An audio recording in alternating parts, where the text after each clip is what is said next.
Clara! Bebé Clara!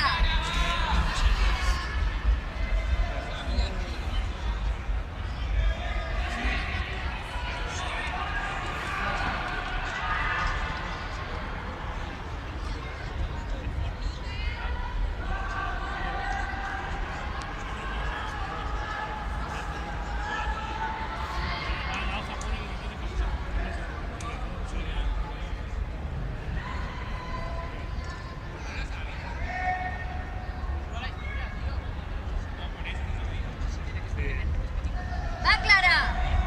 ¡Vamos, Clara!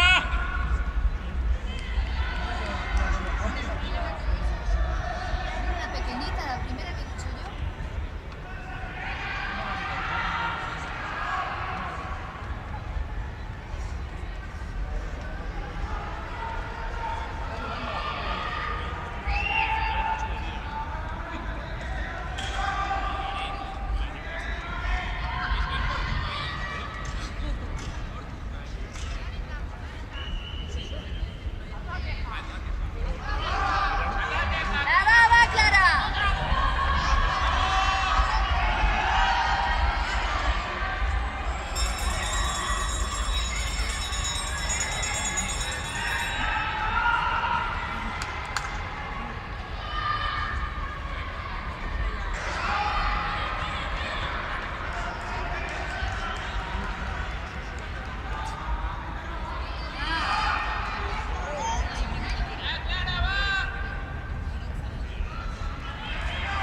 ¡Va, Clara! ¡Va, Clara!